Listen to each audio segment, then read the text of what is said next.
From Angelo Heights to this location was quite difficult. The church kind of split because there was a large number of them that wanted to stay uh, in the neighborhood where the old church, where Angelo Heights was. And so when we finally decided upon a site, uh, and Clyde Warren was head of the committee, that the building committee, and congregation was pretty rough on Clyde. I remember the difficulties he had on this. And when we moved, not the whole congregation moved. Probably about only half of the congregation moved. Then a fourth of them went to Day Memorial, and the other fourth went to Trinity. And we did settle here, and as it turned out, we did have some difficulty, but it turned out to be the right place because College Hills South grew so much that we got a lot of new members and all. Pretty much dead set against the move out here. I kind of felt like that there were a lot of older members at Angelo Heights that lived within a few blocks of the church. And it kind of hurt me that we moved this far away. And it's great, but I was a little upset with the location, and especially how much money they spent on that original sanctuary that never could get the roof quit leaking. Still does. So,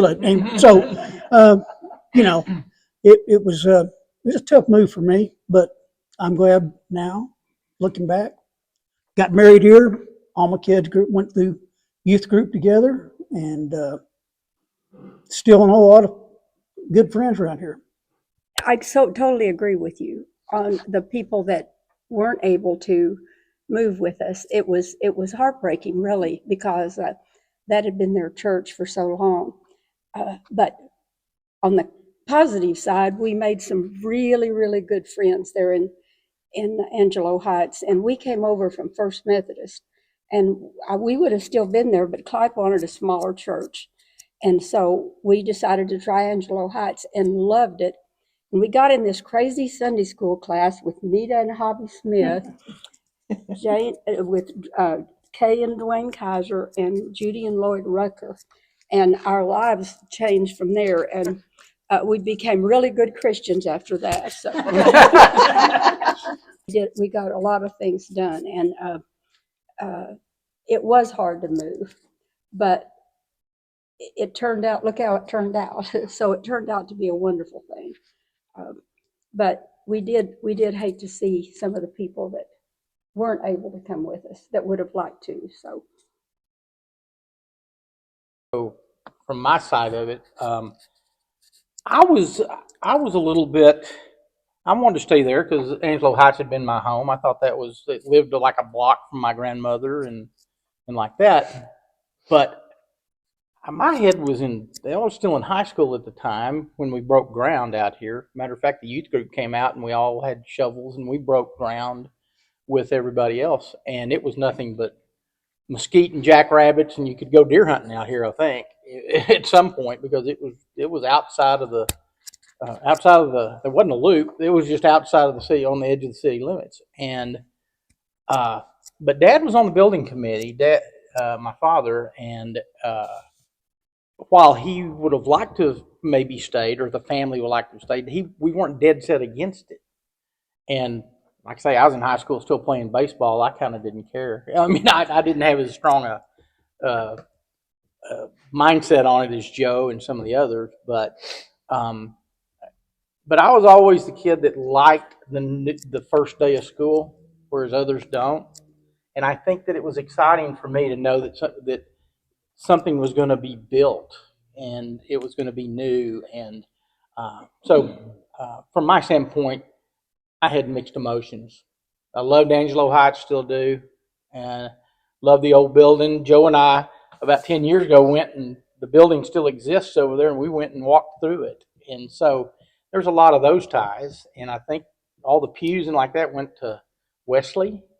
And we went and sat in there a few years ago and reminisced. But again, at that time of my life, change didn't bother me. I was getting ready to go to college anyway and like that. So it was something that was to some extent refreshing. Well, I guess I'm, if I remember, I didn't mind the move so much, even though we lived close to the church and we were very close to the church and I loved it. But I was so sorry to lose some of the good friends that we had. But I had a lot of faith in Peggy Dale.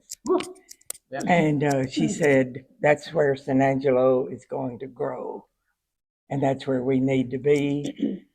So I took her word for it. And I've never been sorry since.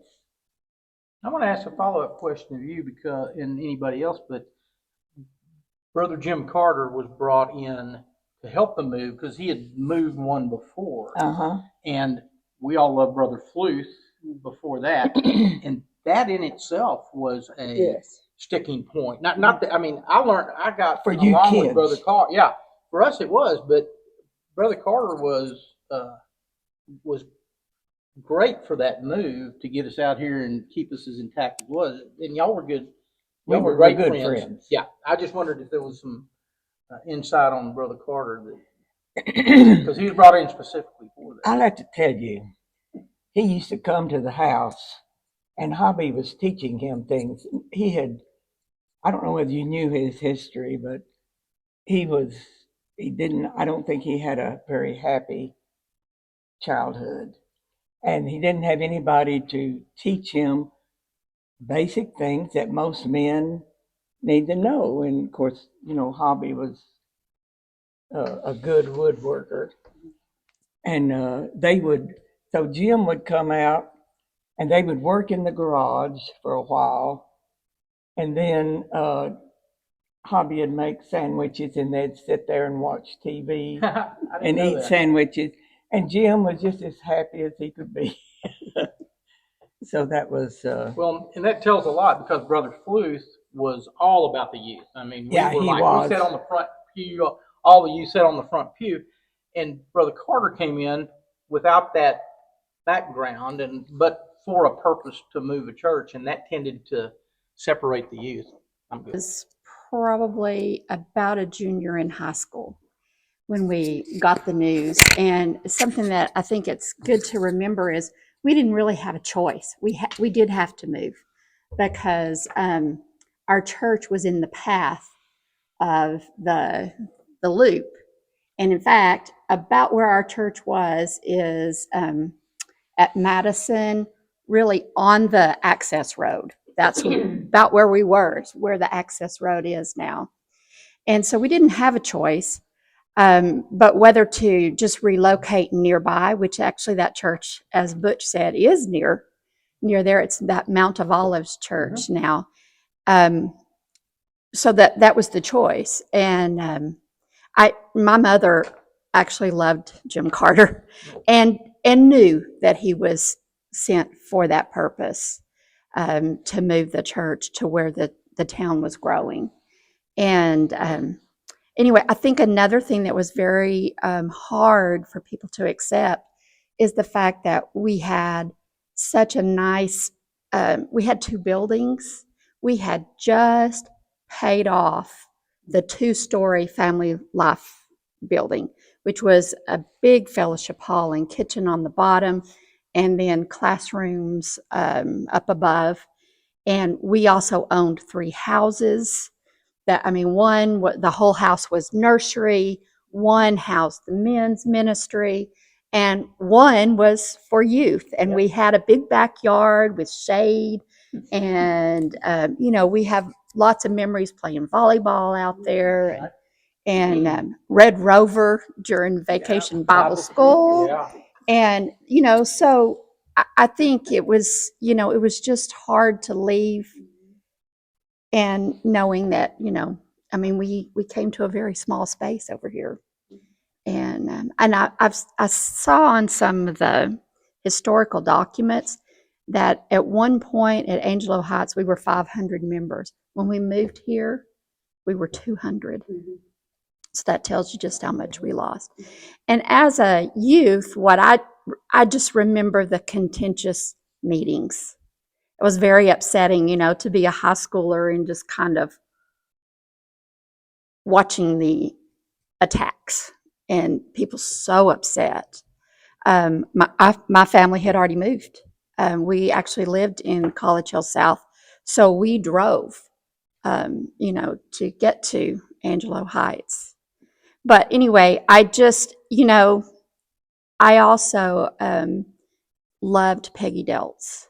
And I just remember her being always such a calm presence in all those meetings. And I'll never forget. I mean, we changed the side of town we were on. We changed from a very traditional church building to very contemporary. And that also was contentious, and I don't know what I was going to say about that. The thing about the move is I remember her come. Oh, and we changed the name. That was the other thing. So even we had a new name, but I will never forget her standing up and talking about we would like to propose the name Sierra Vista, and she talked about how that's seeing over the vista, seeing over the mountain, and that's really what they did. They saw over the mountain because now this church, is what, 1,300 members, and it has the best of both worlds because it offers all the things that a large church, offers, but it's also very much a neighborhood church. And so it has been a blessing.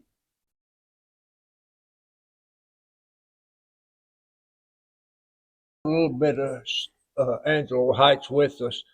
The two windows, stained glass windows in the foyer of the chapel hall came from the front of Angelo Heights. And I think also, I don't know whether it's still there, it used to be Christ staying up on the tower also is from Angelo Heights. And every time I see them, I remember that they were at the very front of the sanctuary. And I think of all the people that had been buried there, and joined the church there.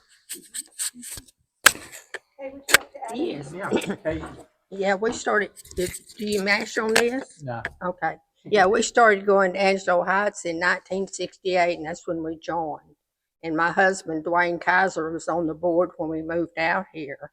And there was a lot of people that were against it and everything, but it was for the best. And Jim and Judy Carter stayed with us while we cleaned up the parsonage at that time. But it has been a blessing to move out here, with the expansion and everything that we've done. And my children, Craig and Patty, grew up in it, and youth and all of that. So it's been wonderful. Years ago, they asked some of us to get up and say a little something about what the church meant to them. I turned around, Ricky Sanford was the preacher then. I said, how many of you have two parents?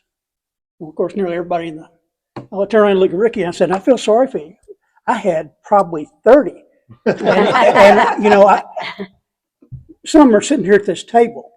And we did try to kill Burl one time. Tried to drown him, but it didn't work. You're a family, and that's what Angelo Heights was a family. And families move and things change. But I will say that a majority of that family that came to Sierra Vista, when you're talking about, Burl and Suzanne and the Greggs and the Hagglesteins and the Smiths and our parents. So there was a familiarity, if I pronounced that right. It was familiar when we came here because there were enough positive faces that we remembered, and I even remember June and CF McSpadden, which did not come. Right, they didn't. Yes, They they didn't come did. over. Yes. But I remember them still coming to some of the youth events here to show their support. So I want to say that it was fractured, or but it was still a family, and that's what it felt like to me. Yeah. That made the move a lot easier. Once we got over here, it wasn't like you were walking into a room of strangers. It was like you were walking into a big family reunion. So that really made a big difference of getting adjusted to uh, the new church. Right. The problem is we outgrew it pretty fast. We closed the doors and we passed the plate and wouldn't let anybody leave until we got enough money to pay our apportionments. Do y'all remember that? I do. Now, we couldn't do that Can't do today, that now. but we paid our apportionments. And I don't know how long it took us, but I remember doing that. Was it over here? It was in Angelo. Angelo, Well, and to come back, what Burl said about D'Alva Raider, who we called Mama Raider, just like Mama Smith and Mama Kaiser and Mama Page and Mama Lee and Mama Baker. I mean, we had a lot of moms that kept out with us. And before the internet, there was the mom. So we were fortunate to have a lot of hands on our shoulders through that Sierra Vista and Angelo Heights from a youth group standpoint. And I don't know how much you helped D'Alva, but you definitely were a part of you took over after D'Alva decided not to. She taught us. she taught you well. Suzanne and Coral started a Sunday school class once, fixed up this little house and everything else. And I think the only child that age was Coral Jean's daughter, Jaylynn. And Suzanne and Coral and Coral and Suzanne would get there and teach Jaylynn for an hour. And every time Jaylynn would end up crying because but you know what? Jaylyn's pastor of a rather large church now. I think there was two children. Was there? There was two teachers and two children. Yes. and Jaylynn was one of them.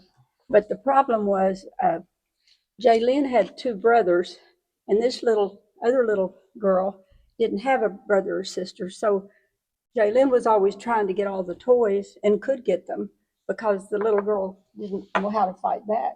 And so that caused a problem for the teachers. we had to explain to Jaylynn how to share, which was kind of embarrassing. That particular Sunday, we just moved on over to the church. we got the kids and went on over to the church. So till somebody got rid of the rat. So did that happen here? Because I have come in and out of this church since I was 5 years old.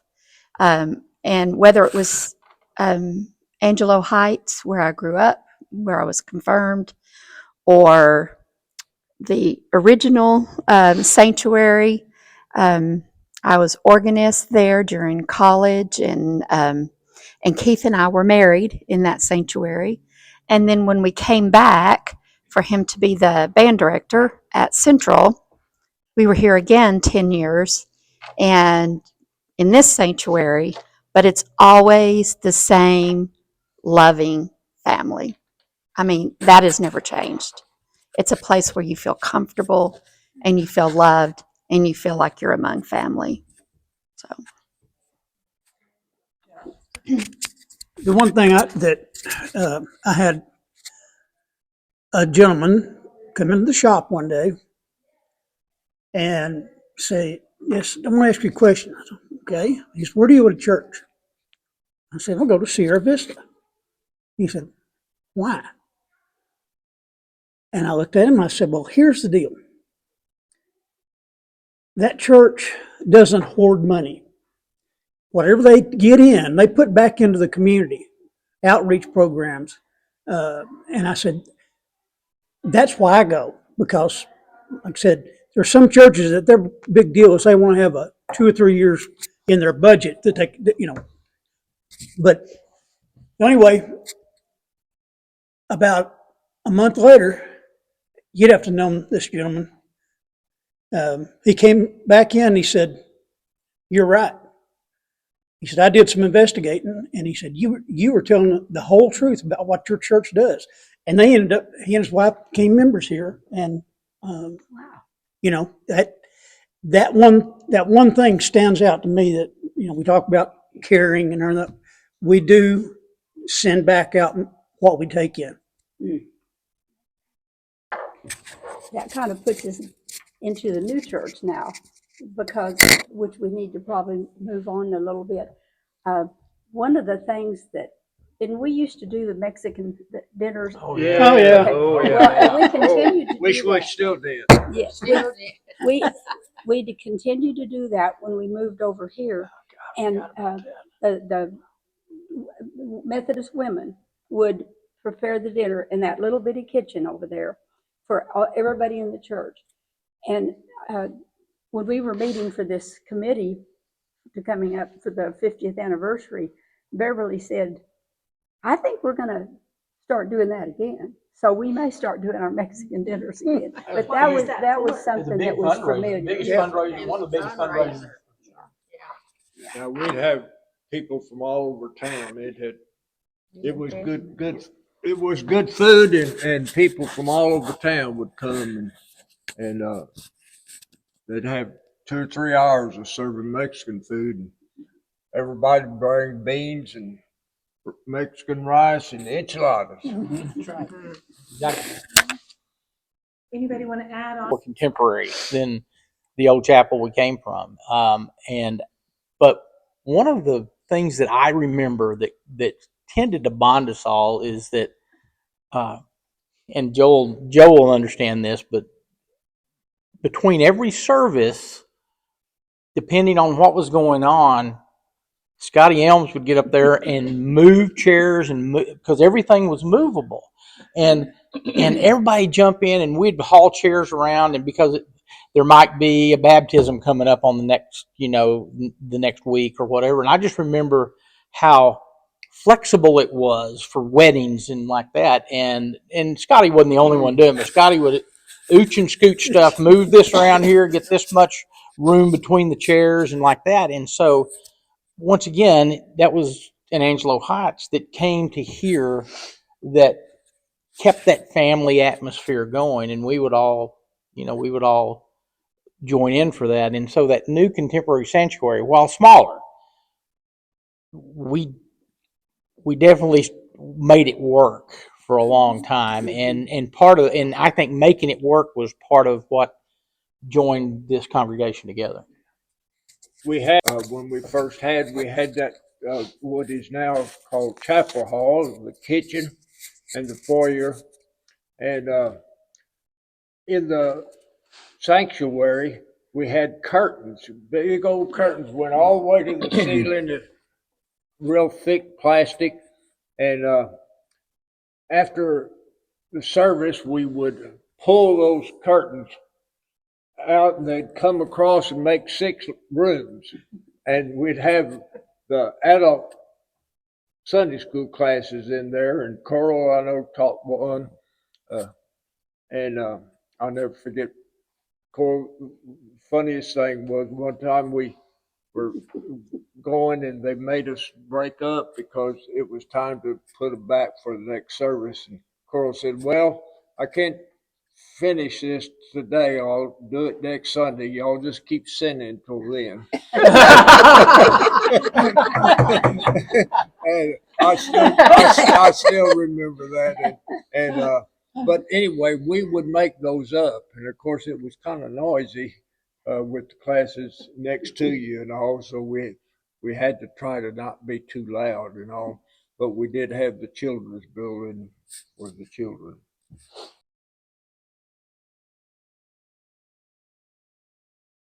And until COVID came, we were really a hugging church. And you remember we always stopped at the beginning and hugged each other and saw the friends that we had.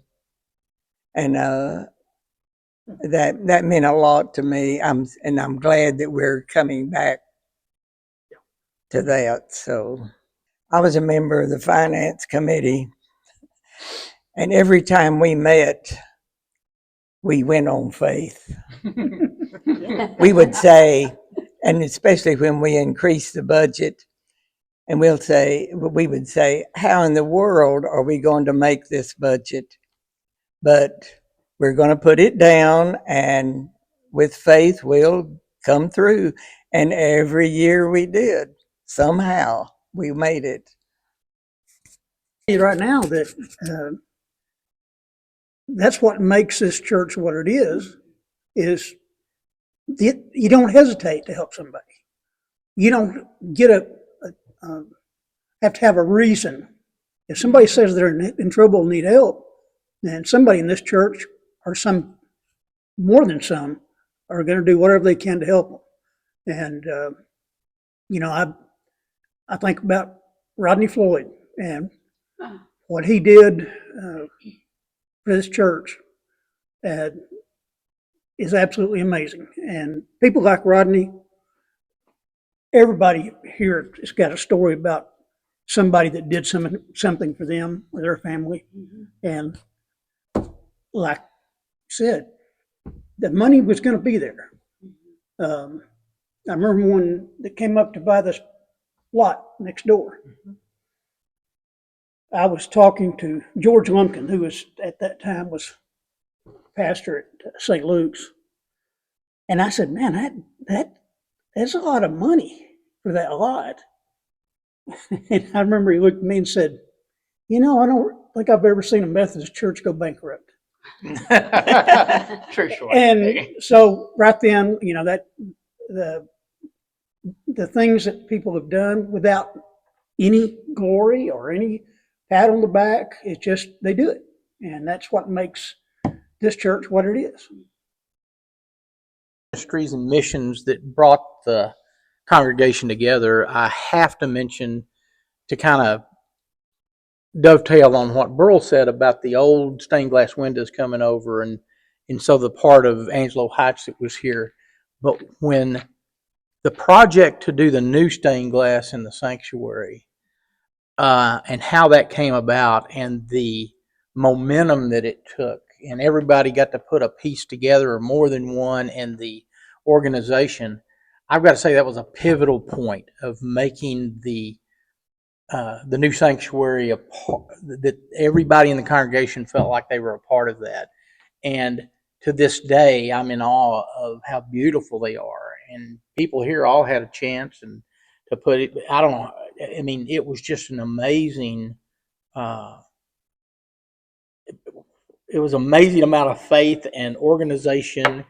And I do think that is part of the first part of the glue that started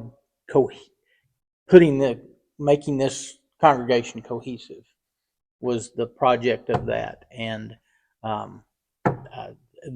and I can't go in the church that I don't think of all the people's hands that touched that. Quite a discussion, and not near as big a battle as Angelo Heights, but when we built the new sanctuary here, we had only the old. We had a lot of discussions of whether we could afford it or not. And we had some that said, well, let's just build a great big gym, and that way it'll be multi-purpose, metal building and all. And Robert Hall was the pastor then. And Robert said, no, we're going to build something to the Lord. And we finally voted for to build this sanctuary. And it's been a beautiful sanctuary, and I think the addition that's been made since for this foyer is very good too. Mm-hmm. Smith or C.F. McSpadden would be at one of the doors exiting while the preacher was at the other one. And I said, I want to do that someday. And so that tradition, and I just remember, I mean, it's vivid in my mind about exiting and having a congregation member shake my hand other than the preacher if I went out one door other than the other. And many years later, I was teaching Sunday school and they asked if I wanted to be an usher, and I became an usher. And my partner was Hobby Smith. And that was one of the things that, again, tied me, that kind of coalesced the whole thing together, is that tradition of being an usher, which I thought was an amazing position, and then getting to do it with a man that I always saw do it at Angelo Heights. That's what the church is about. And we talk about sanctuaries, and we talk about family life centers and kitchens and narthexes and all that good stuff. Um, and those are great buildings, but the church is the people you see sitting around this table and that are in the seats that at the end of the at the end of the church service on Sunday, the church goes to the community. And so that's what the church is what we're talking about, is the people.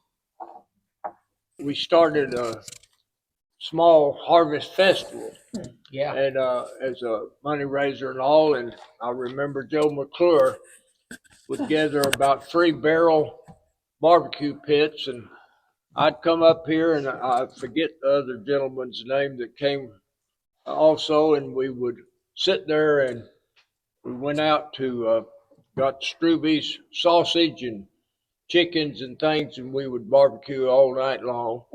But and it started out kind of small because we were in the fellowship hall we had built. But I think what really made it grow was when we got a big old tent and put it out there in front of the church, and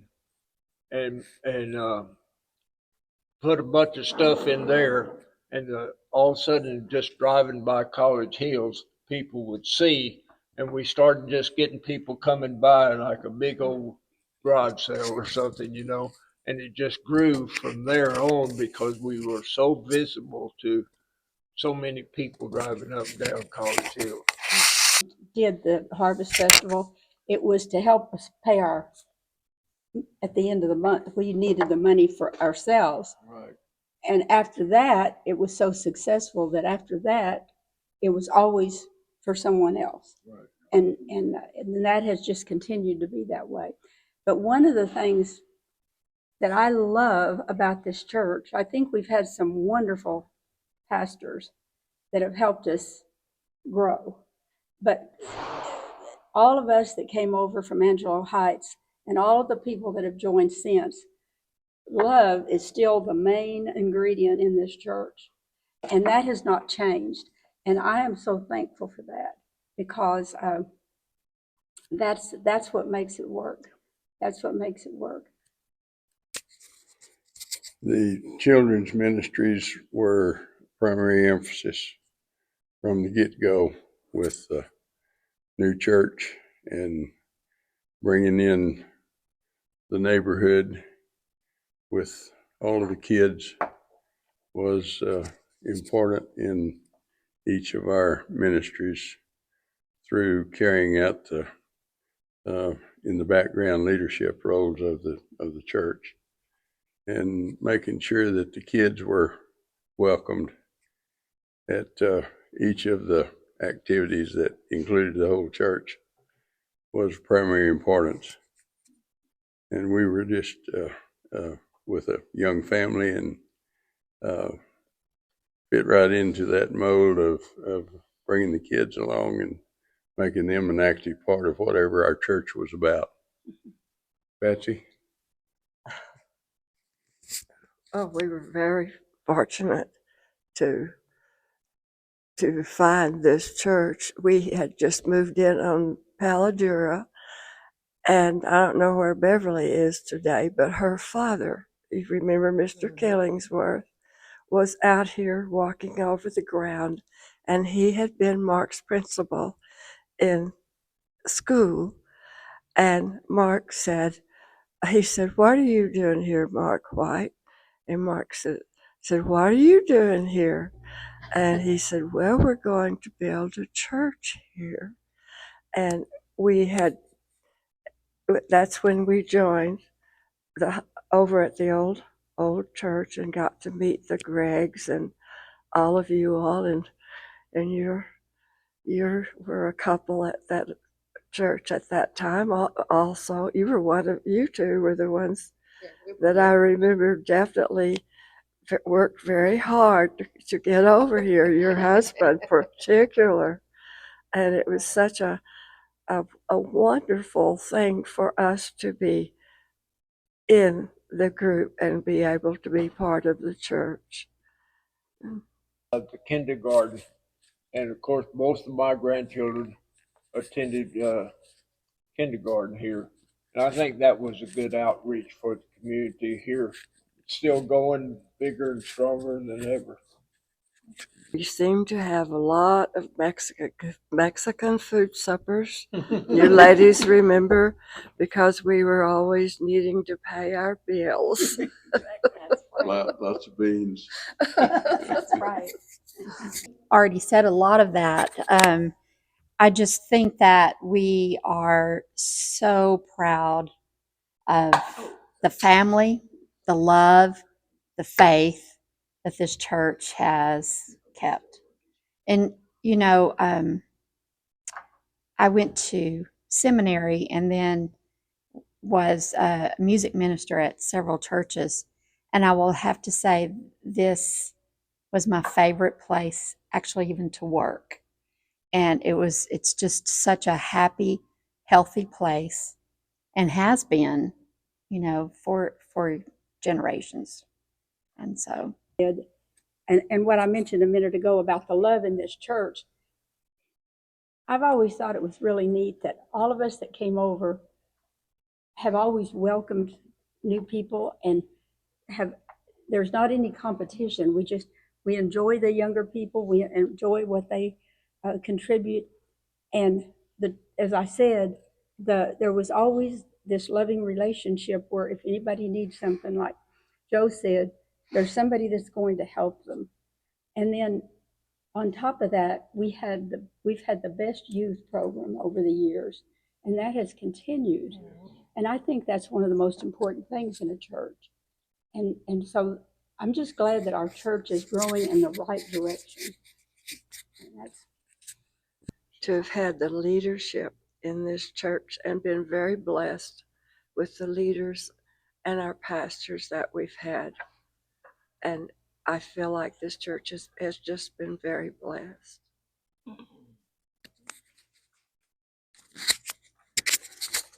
It crossed my mind that this cross that I carry in my pocket started with Bill Huth, our first pastor, when we moved over here to the new church. And he gave each of us one of these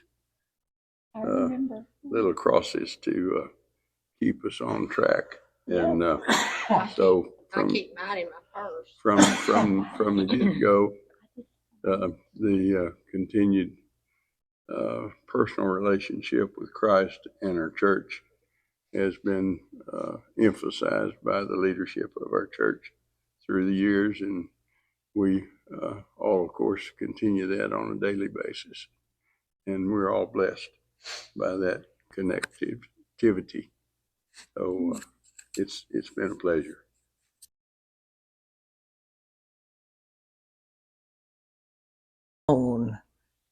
For instance, on the walk to Emmaus, we're very active in that, and we have the meetings here, and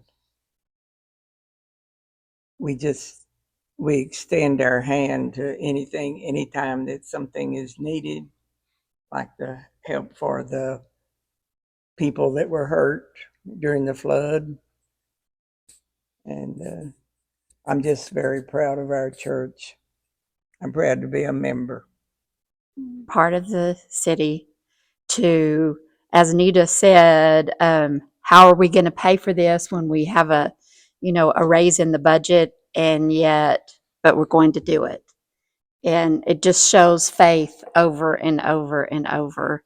And I think one other lesson is about loving family and loving the younger generation, and caring for them and nurturing them. It's very important that we let the youth know that they mean something, that they have a voice, and they need to be hugged every once in a while. That sometimes is the one thing they need is a big hug or a handshake, and treat them like they're a child of God, and that's what this church does.